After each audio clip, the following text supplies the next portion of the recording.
So, Tekken, I like to say that Tekken and KOF have a lot of similarities because of how good you have to be good at the whole thing. But the most important thing, like, about Tekken is that everything, like, sort of blends into everything else. Just like how in KOF, your offense and defense need to be very interchangeable, and you need to be able to react to a lot of things. But then you have to be able to be good at... You have to hit confirm, you have to be able to running throw, you have to know how to do really good pressure. Otherwise, you really can't beat anyone that's decent. Tekken has something similar going on, but from a more defensive slant. So... Oh, and let me turn off the notepad. There we go. The first thing to know about Tekken is, yeah, there's highs, there's mids, there's lows, right? If you just hold back, you're invincible to everything but lows, right? And you might have seen this thing. This backdash cancel, the Korean backdash, whatever you want to call it. If you're inputting this properly, you're blocking high for most of this. And you're only blocking low for that very brief instant that you're hitting down back. Otherwise, you're blocking high this whole way. So a key thing to remember is that you're invincible to most of the attacks in the game just by holding back or by doing the cancels. The cancels will become important later when you're trying to set up a certain spacing, when you're trying to make sure that if they miss, that you're ready for it and you can react to them missing and get your whiff punish. And that bleeds into other aspects of the game. But the point is, you can just block high, and there's not much they can do. Every character has lows, but none of the lows generally hurt that bad. Or the ones that do hurt really bad, or that go into a full launch, generally, are slower than others, and may be what's called seeable, reactable, something like that. You've probably heard of Brian's Snake Edge, which if you block it, you die. You know, like, there's not many great lows. There are lows that are right on the cusp. I would say that Steve's down back 2, as an example. Some excellent Tekken players who have been playing quite a long time may be able to see this and block it on reaction. But I would say that for beginners and even a handful of intermediate players, this is hard to see. This is really hard to see.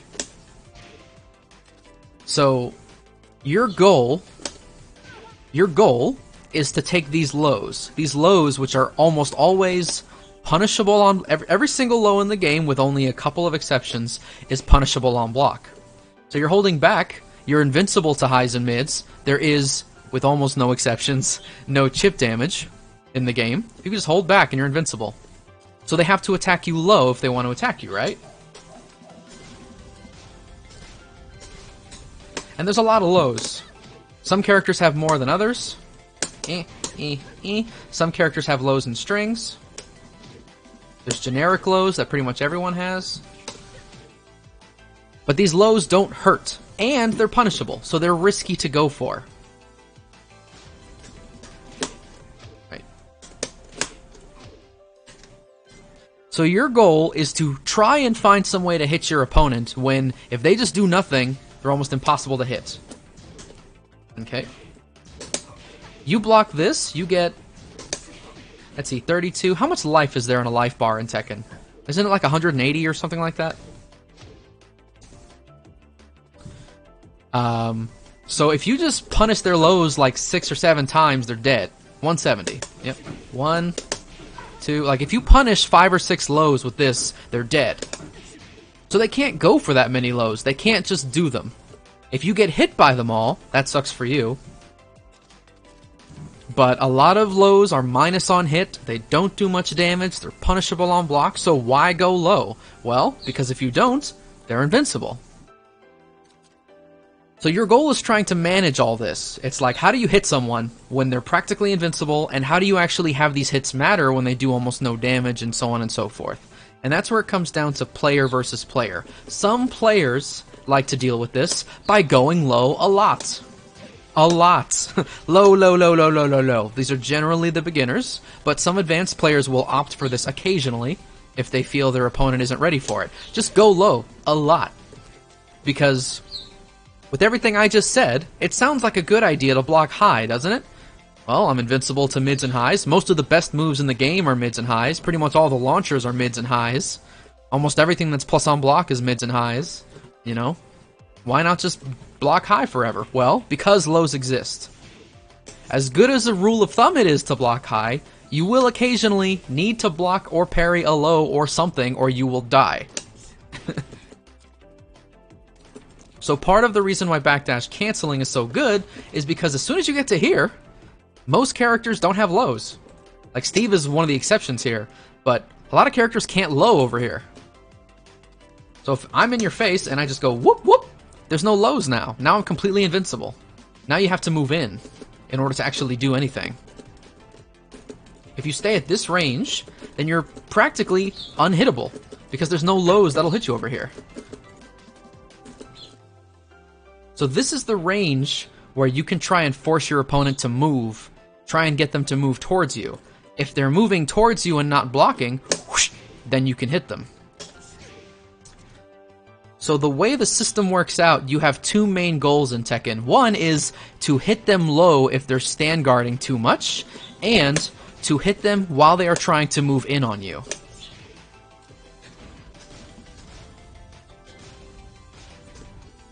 Okay.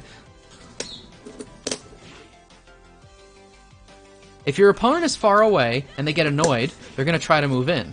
So your goal is to try and hit them while they're moving in. You'll notice that since they're moving in, they're not blocking, so now highs and mids work well, you know? There's more layers here. They could dash up and block. They could dash up and block. But if they dash up and block, you can still go low. You have to choose when you want to take the risks on the lows. You have to choose when you want to take the risks on buttons. At the end of the day, there's lots of layers here.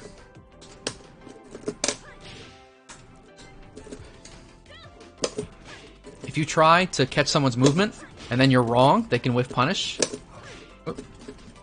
Oh, she's moving in. Oh, she stepped away. Oh, you know. So it's like, if you try to react to the wrong things, that's how your opponent can bait you. Shit. Eh. You know, it's like, oh, I saw her move in, let me attack. Oh, but then she whiff punished, so... Katie, don't worry about tracking so much, okay? Like, Katie, tracking is important to catch sidesteps, but Katie, you don't know enough to know when to sidestep, so you don't have a good reason to do a tracking move. You should throw out a tracking move if you think your opponent might sidestep. But when is a good time to sidestep, Katie? Do you know?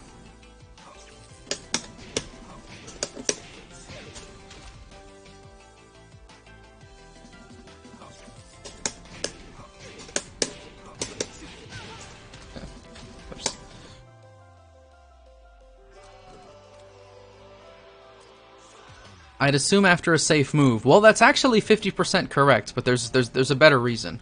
But we'll get there. But like, that's the super basic. When we're both standing up and not on each other's faces, your goal is to be at this range where you're practically invincible. Try and anticipate their lows. If you know when a low is coming, whoosh, you can hop kick it. Every single character in the game has moves that go over lows, and many of these can be launchers, and many of them are also unsafe. So if you're anticipating a low, you can go whoop and get a whole combo because of it. There's also the generic low parry, which gives you less damage, but still gives you a full combo. You try to anticipate when the lows are coming, and if the lows are never coming, you can just block high and you're 100% invincible. So one thing is the mid-low game and trying to anticipate and avoid those lows, but the other thing is using movement. If the opponent is trying to get in on you, you try and hit them while they're getting in, or you anticipate when they'll hit buttons and try to hit their buttons. The fact that a move is high or mid or low doesn't matter at that point. It's just, are they going to attack? Are they not? Are they coming in range of my attack? Are they not? And so on and so forth. That's the two basic things that are going on in Tekken Neutral. And because of the backdash cancel, you can do both of these things relatively safely. So it's important that you learn how to backdash cancel so that you can get back to this range where lows don't work almost any time you want, and you're blocking for most of this. Okay, that's the super basic Tekken Neutral. But then there is the basic close range game, and in this case, again, it's mostly the same for every character, although different characters will have different options that they'll want to do to actually rush you down and stuff.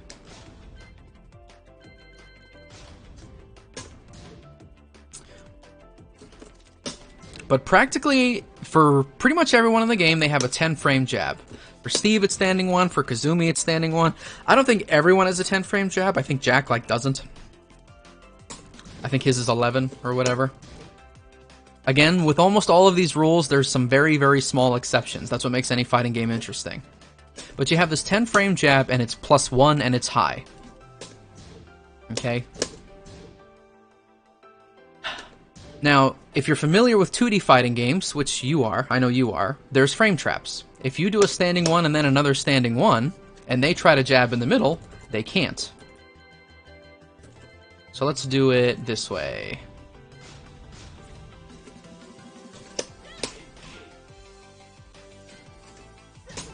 If I try to jab right here, I'll lose. And the reason is because of simple math. We both have a 10-frame jab. I just blocked hers, and hers is +1. So mine is trying to come out, but it's going to come out 1 frame later because she's +1. So it loses. So how do you beat a second jab in a row? And there's a few things. The simplest answer to beat a jab is to do, because it's high, is to do some sort of ducking attack.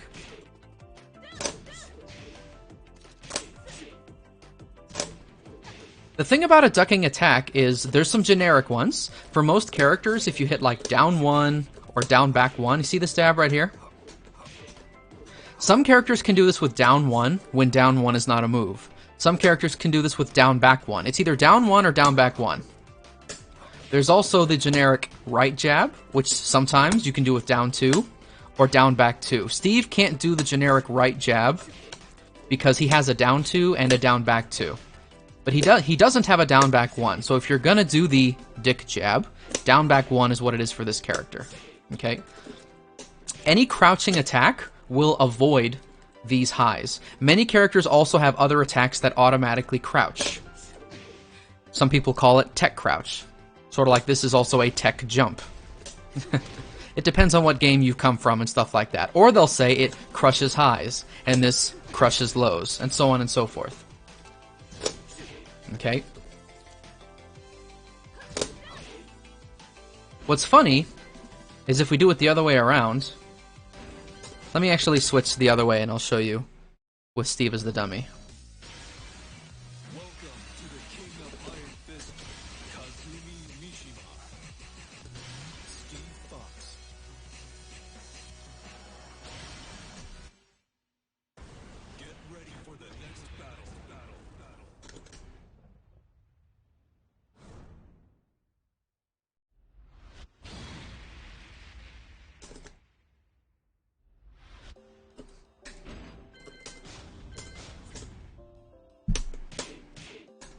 Okay, so let's say there's 2 jabs, right? I can't beat the second jab, but I can duck under it. This is Kazumi's tech crouch move. Down back 2. I think she has a couple others. What? Many characters have a move that give you a crouch during the starting frames. For Kazumi, down back 2 is one of them. And this is another move. You've probably seen JDCR and a handful of other very good players use this move. This is a generic right kick. Remember how I said there's generic dick jab? So Kazumi can do down back 1. She can also do down 2. Now there's this generic right kick, which generally reaches farther than the other ones. And this is a low. Whereas this ducking jab is not a low. This is a mid. You'll actually notice it looks a little different from other mids. It shows up green and with the letters in black. It's what's called a special mid. A special mid you can actually block low. So if you're blocking in any way, you'll block this. If you can do the generic right kick while crouching instantly, then it's one of your better tech crouch moves.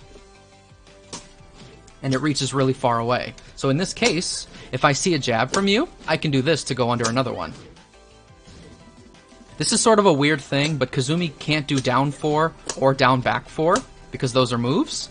Sometimes you can do this with down 3 plus 4. And Kazumi is one of these cases. That's down in both kicks. So you'll notice Steve can't do this, Katie, by the way. Steve can't do this. He can't do this generic low kick. So that's just something you have to hold. This is where we get into strengths and weaknesses of characters. Characters that have this kick are generally just a tiny bit better up close than others. It's not a huge thing, it's just a tiny bit. It doesn't actually make a major balance consideration. But it does mean that if people you're playing against like to do this, you need to know about it. And it does mean that if you're going to play Steve, you need to be okay with not having it. And then you're thinking, okay, well, what's the next layer? If I know that they're going to crouch after the jab, what's the next thing that I can do?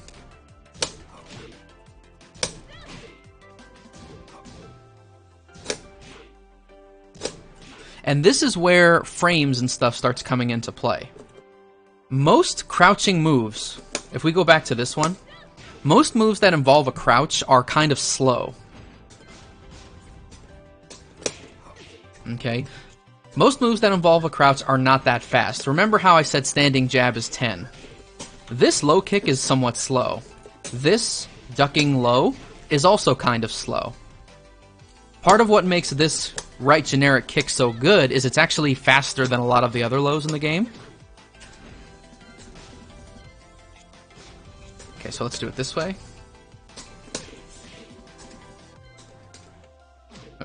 Boom. Play.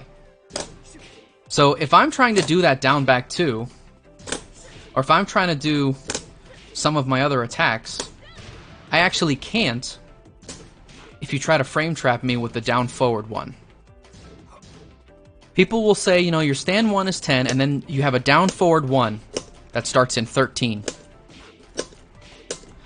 This poke is also very important, because you can use it to frame trap these slower attacks that someone might try. Generally speaking, the fastest attacks that anyone can do are jab, crouch jab, the generic kick, and that's about it. If they want to do something else, it's going to be slower than, say, 12 or 13. It's going to be very slow.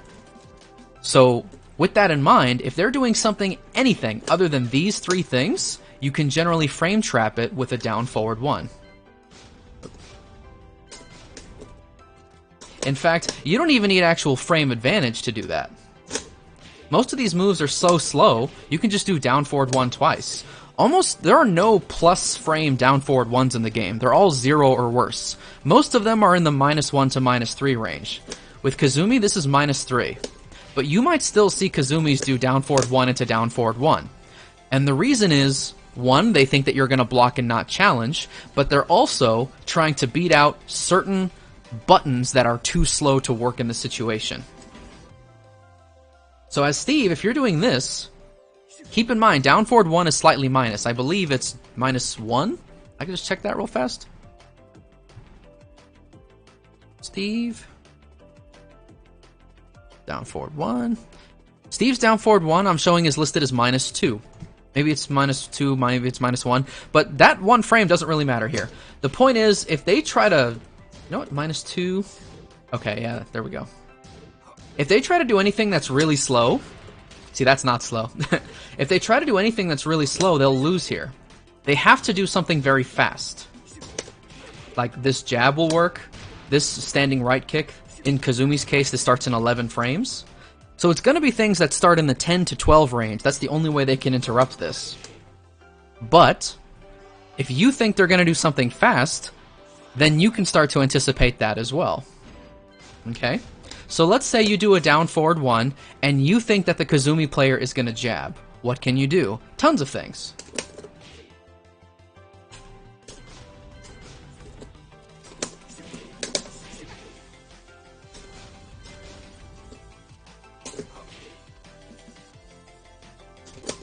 Let's see. Let me see.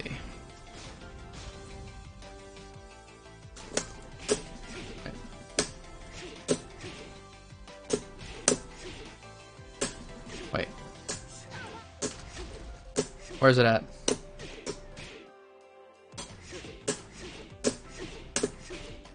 Where's the parry? Damn it.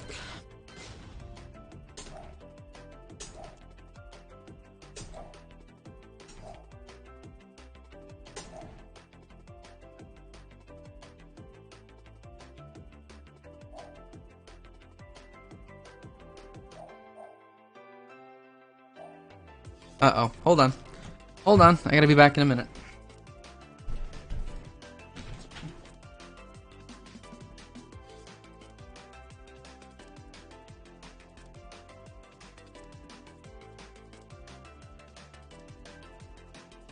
Oh no.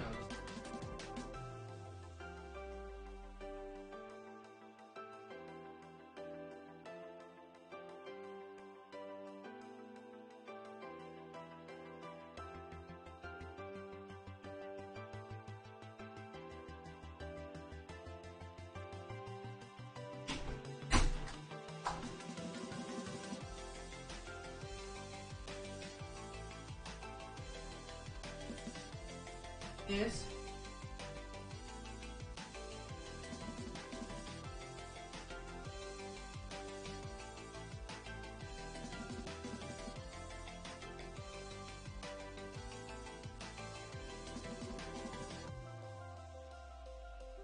Totally.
Okay. Thanks for your patience, everyone.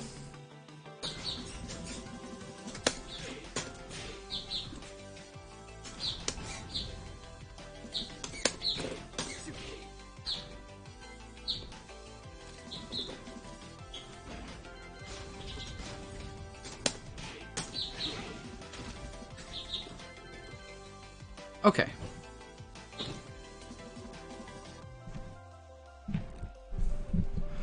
Katie, so let's start with that. Listing character moves that fall within the 10 frame range. There's not many. There's only like 2. You have stand jab and you have duck jab, and that's it. It's what you want to look for is moves that start in the 10 to 13 frame range. There aren't many. Most of your moves start in 15 frames or more. There's very few that start in less than 15 frames. But that's what you see more often than not. When you see characters do whoop, whoop, whoop, they're using their quickest moves to throw you off. And they're trying to also beat your quickest moves. Because if you go wah, that's not going to work if the opponent is jabbing. So you need to find a way to make those moves work, either in that neutral game or in the Oki game. But that's for another day. When you're up in your opponent's face, it's these 10 to 13 frame moves generally that you see the most. And those are the ones that you're anticipating to beat. So remember I said there's lots of things you can do? There's tons of things you can do. If you think they're gonna jab, you could just block. You can sidestep it.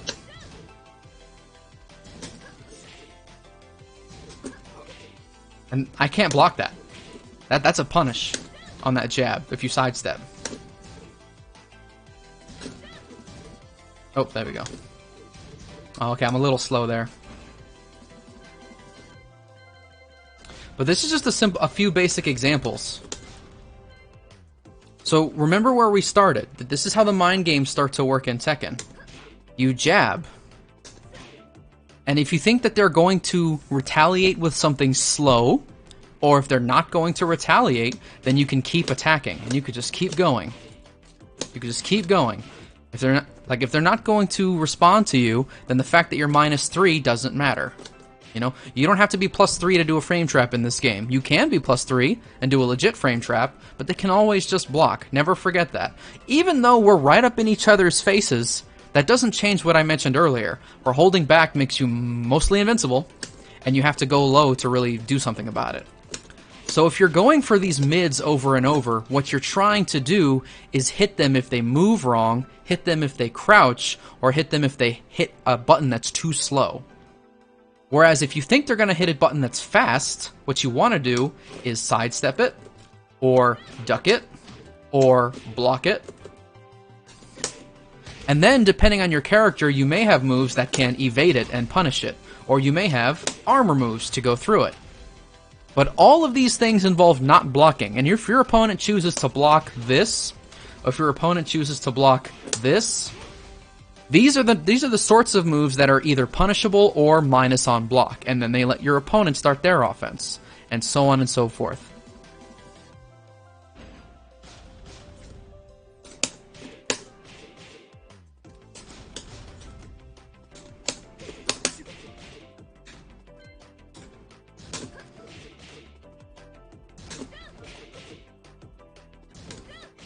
So what if they're going to sidestep? If you think your opponent's going to sidestep, do you know what you can do about it? You alluded to it earlier. You asked if lows did a certain thing. You know what that is, Katie? Tracking. So here's the thing, Katie. There's a lot of moves in this game that can track in one way or another. There is nothing listed on the move list that says if a move tracks in one way or the other per se. The move list lists homing moves, so let me be clear about that. If you go to your move list and you look for this move, see on the far right side there's that circle? That circle means it's a homing move. Here on the back too, that means it's a homing move. And right here, right at the end, that's back forward 214. Let's see. Wall rising 4-4. And then right here, forward 4. But you can also see it. See these white bubbles? White bubbles. White bubbles. White bubbles. Those white bubbles, it means that it tracks both ways. It means no matter which way they sidestep, whoosh, you can pop them. That's what that means. Now, there are lots of moves that track one way, but they're not listed in the move list. So in this case, if we were playing this matchup and you jab me and I think, oh, you're going to sidestep, I don't have to do back two. I could say, if you're going to sidestep that way, I could just hit down forward 1. I can also just wait a second before jabbing. Remember that the sidestep only catches my immediate retaliation jab, but not every jab all the time. It depends on the timing.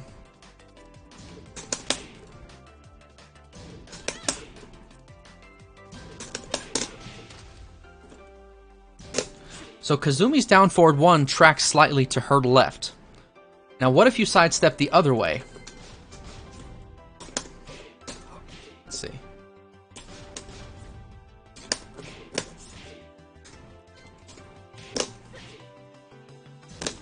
Ah, there we go. This is part of why Kazumi's down forward 1 is considered so good. The fact that it's a 13 frame poke that's a mid, that has a string on the end, that's not why it's good. The reason it's good is that it actually slightly tracks in both directions. It is very hard to sidestep this move. This is a good reason to play Kazumi. Similarly, if you're not going to play Kazumi, your down forward 1 may not do this, and so on and so forth. So Katie, this is the basic part of Tekken, and this is the part. These are the things that you need to keep in mind when you're labbing. It's like, can I do this after a jab sidestep to punish their retaliation jab? Can I counter hit their jab in some way? Can I go under their jab? If they're blocking, what lows should I go for? Do I have any lows that have frame advantage on hit that allow me to do legit frame traps afterwards? And so on and so forth. These are the things that you are looking for when you are labbing, so that you can win the up-close game, and then also that neutral game that I was talking about. And then characters have unique bits about them, like how Kazumi's down forward 1 slightly tracks in both directions. Steve's does not, but Steve has lots of different mid and high moves he can use to discourage button presses. Steve has lots of usable sidesteps and ducks and tons of ways of discouraging jabs. Steve is better than other characters at discouraging you from pressing buttons. One of the big reasons, remember how I said you're looking for moves that are in that 10, 11, 12 frame range? This back one starts in 12. Okay, it starts in 12. So let me actually turn this around again. It's very fast. And if it counter hits, you get a full combo. That's silly.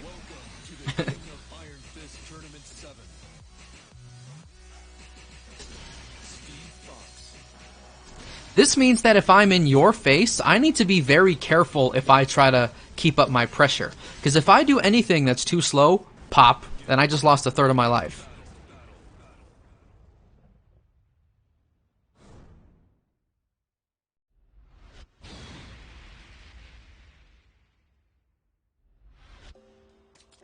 So let's record the dummy, right? Here she's doing a jab into a down forward 1.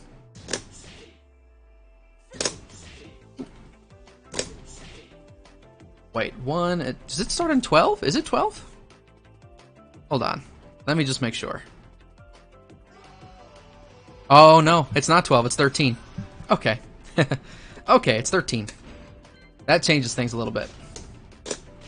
It's still really good. It's still really good. It just means that the example I had in mind is not exactly going to work. Okay?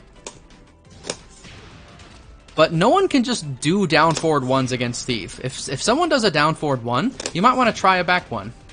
Heck, even if someone tries a standing jab, even if they do something that's slightly plus, you might just want to try a back 1, just to see if it works. Because understand that because this starts in 13, it gives you information if you get interrupted or not.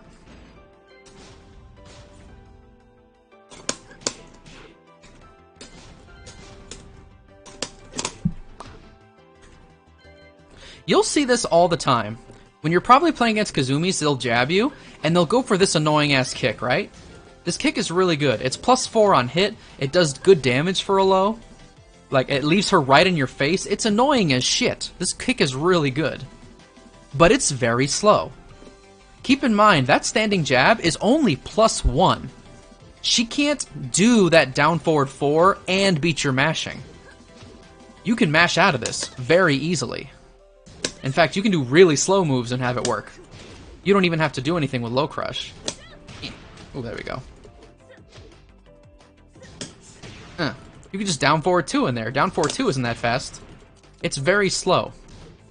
So you should mash against some Kazumis. If they like to go for these lows, your mashing will work. And in Steve's case, it's the back one that you want to go for.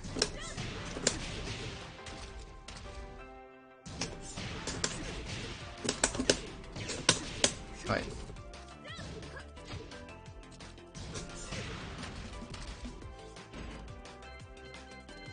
But, and this is the key thing, Kazumi doesn't have to go low. She does. You don't have to do anything in Tekken. This is the key thing. For all that I'm telling you, remember that these are just options. You don't have to do any of this. You don't have to be constantly, looking at every single jab, at every single sidestep. Oh, there's a bad habit. I'm going to catch it next time. No, you don't. It's ultimately what you're going for. You're trying to read these habits so you can get a hit. But if she starts doing jabs over and over and over, you can't do the back one.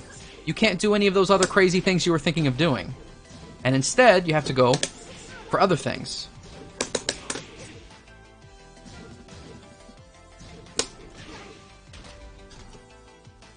Any way that you can think of to beat 2 jabs in a row, any way that beats 2 jabs in a row is risky to attempt. This is why jabs are good. If you try to sidestep, but then she doesn't do another jab, you're probably going to get hit. If you duck, but she doesn't do another jab, you're probably going to get hit. Okay? This is like really important to keep in mind. If you're trying to beat a move by actioning around it, or by ducking, or by doing, say, something with armor, these moves are all risky because you can be hit out of them. These moves are generally punishable, and so on and so forth. Yeah, trying to do what is safe all the time is impossible because there's so many defensive options that anything can be made unsafe just with one sidestep or a duck or a parry or just by blocking. Lots of things can be avoided without necessarily trying to work too hard. Blocking, sidestepping, and tracking moves is all you need to make people second guess their offense and defense. That's really all you need. And then just sticking some jabs in there just to keep them honest. That's what you need. And so, since both players can do this, this is what you're fighting, and this is what you're trying to figure out. Is this a Kazumi that likes to do a jab and then a jab? Is this a Kazumi that likes to do a jab and then a low? Is this a Kazumi that likes to jab and then block? Or is this a Kazumi that just does mostly down forward ones and doesn't jab much? You know? Knowing some frame data helps. For example, Kazumi's down forward 1 is -3.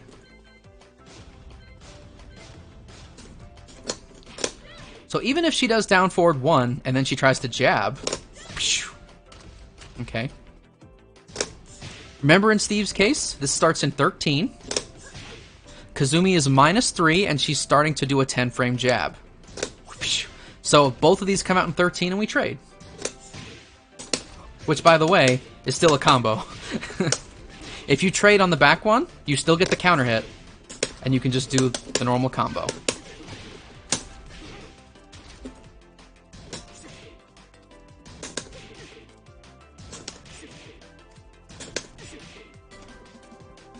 And so, knowing some frame data will help you frame these ideas. If you know that your opponent is -3, then you know that you can jab almost anything they can do. Remember, Kazumi is doing her standing 1. Her standing 1 is her fastest attack. There's nothing else she can do there. So if you jab this, you'll win every time. But wait a minute. Remember how earlier it's like if you do a jab and then a jab, how do you avoid the second jab? Can you still do those things when you're -3? Well, I hate to break it to you, but yes.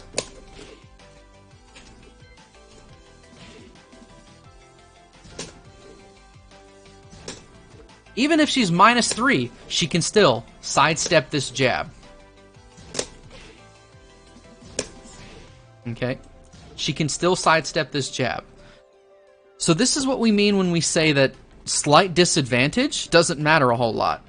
If you're anywhere in the -3 to +3 range, a lot of interactions can go the exact same way. You need 4 or more frames of advantage to actually take away certain options.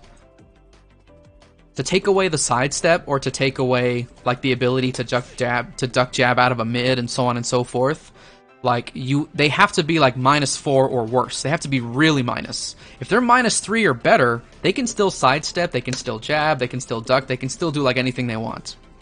Now, I'm not 100% confident on that number, but I'm pretty sure it's -3. Let me just double check to see if Kazumi has something that's like -4 on block that I can just try real fast. But yeah, like, Dino, what you're calling tech, this is basic Tekken. This is not tech. Tech is, hey, if Steve gets this knockdown at this angle against this character, they can't do anything and you get this extra hit. Or, hey, if you get this wall combo at this angle, you can get another wall combo if you do this. That's tech. Everything that I'm just explaining has been around since Tekken 4 or 5-ish. A lot of it has existed before that, but Tekken 4 is where modern Tekken started. And a lot of this information is exactly the same, or even just very slightly different in Tekken 5.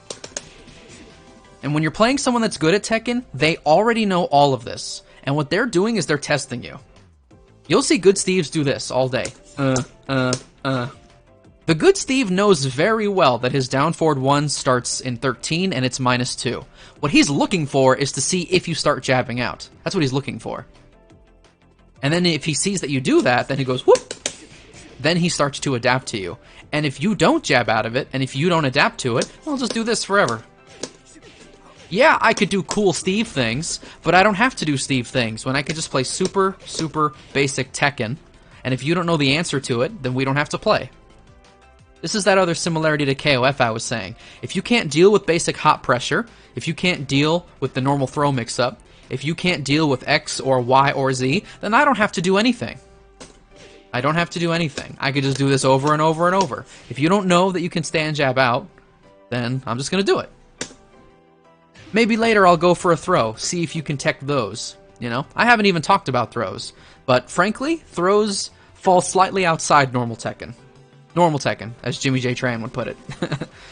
Throws are something you can do to try and discourage them standing there. Ultimately, they can tech them all. If they're really good, a lot of good players have like an 80 to 90% tech rate or better.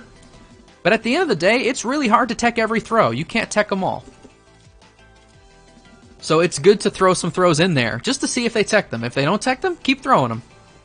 You know? If they can't beat X, keep doing X. That's what Tekken is, just like with KOF. And that's why it can be frustrating, because you need to know that there's something you're missing. If you don't know that you're missing it, you can't fix it. So Katie, everything I've talked about in the past 30, 40 minutes or so, that's the super basic information in Tekken. That's what you're looking for when you're labbing a new character. What are my pokes in the 10 to 13 frame range that I'm going to play that close range guessing game with? Can I get a natural combo off of any of these? What is my move that goes under jabs and attacks at the same time? Can I do that generic low kick? Steve can't, you know? Can I do one of my generic dick jabs? Easily, with down 1, down back 1, down 2, down back 2. Some characters can't do any of them. Noctis cannot do a generic duck jab. He cannot. You know? But Noctis has other strengths that make him worth playing, like his annoying ass forward 2. Like, you know, this, that, or the other. You know? So that's the super basics of Tekken. There's a 99% chance if you're newer and you're losing, it's because of this information that you're not processing and using. And then, on top of that, then there's other things. Oh, I can't tech the throws. Oh, I didn't know the moveset. Oh, I didn't know that's punishable. I didn't know this. I didn't know that. But that goes into characters and stuff. Do wall rising moves fit into the basics? Katie, the most direct usage of that generally is going to be with punishment. Okay? If you go for something, there's a lot of moves that force the opponent into a crouching state. And some of these are safe, but some are not. So with Steve, here would be the example. The down 2, 1, 2.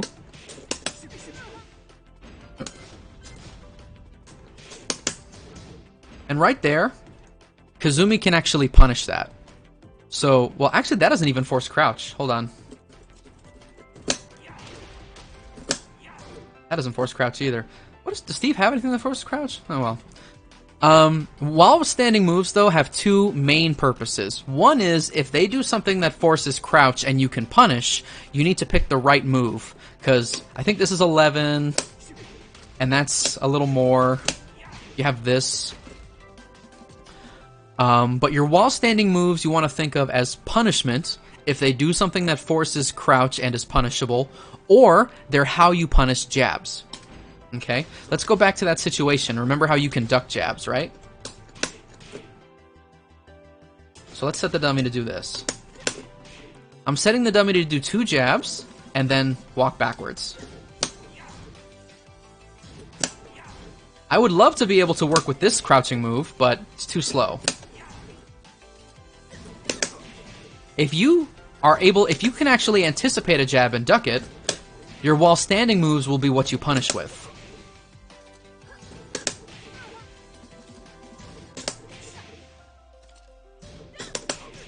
Remember, you can also punish that jab by sidestepping. You can punish it, You don't have to punish it, you could just block it. Remember, you don't have to take risk if you don't want to. But while standing moves will be punishment when you duck a high, and also when you block something that forces crouch that's negative. That's how they fit in there.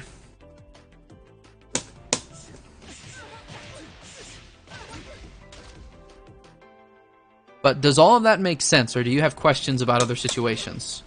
Other specific scenarios, stuff like that. It all fits in there. Any move in the Tekken moveset fits in there somehow.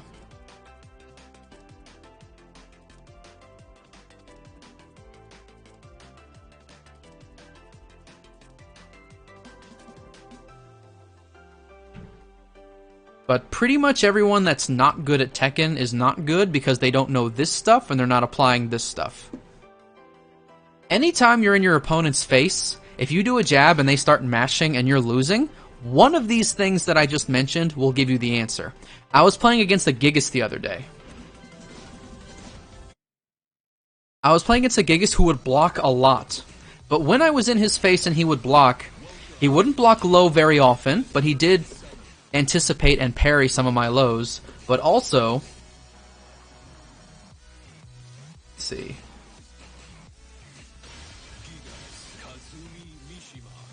Gigas. But while I was in his face, there was a button he would like to press. And I was trying to do jabs and like jab, jab, jab. I was doing lots of stand jabs to try and catch his buttons, but he would never press a button that would lose to the jab, or at least not too often. What he would like to press is this. And it would hit me when I would do a second jab.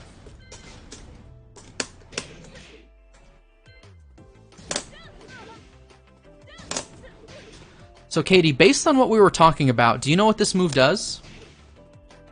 Remember, it's actually the exact same motion as Steve's. It's down back 2.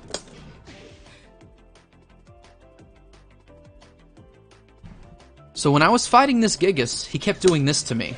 And I was wondering, why is this working?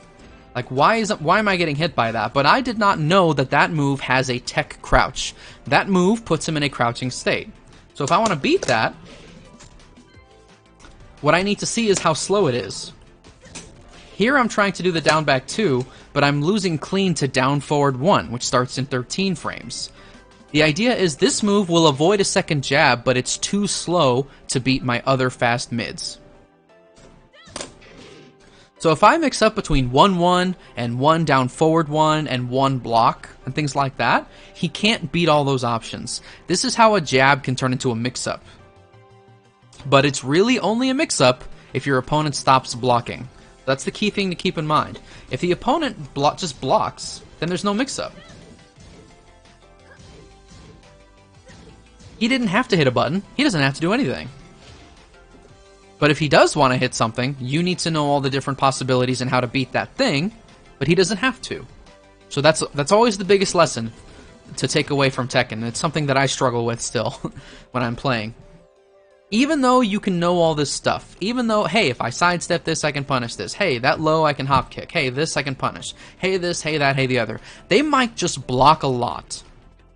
And if they block a lot, you have to go low or you have to hit their movement. If you don't low them when they're not expecting it, and if you don't hit their movement when they're not expecting it, then you can't win. So that is the basic part of Tekken that you should strive to be good at. Try to be at a range where it's hard to be lowed, okay? And try and read the opponent's lows.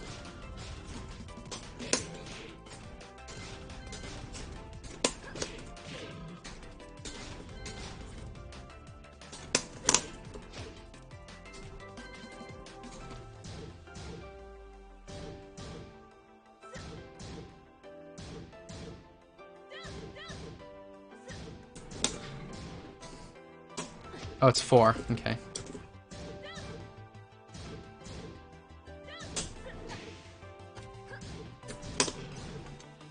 If you can just get a feeling for when they're gonna go low and block and punish those or parry those, and if you're right on when they're gonna go low, then you could just win the whole round on just that. That is part of why lows are risky. One low parry could turn into a wall combo. In this game, they can add a rage art to it on a certain stage. They can add a floor break to it, so on and so forth. Like, Lows are risky. A low can turn into a lot of damage for the defender if you don't low at the right time. But you have to low. Otherwise, they're just invincible. So there's the two games you want to try to be good at. One is the mid-range game. The mid-range game involves trying to hit their movements. Trying to hit them when they're trying to move in, and finding a way to get a low because they keep doing those. They're invincible. So if you want to go low, you necessarily have to go in. And then you have to learn how the jab and the sidestep and the down forward one game and all that works. And that is how they all mix together.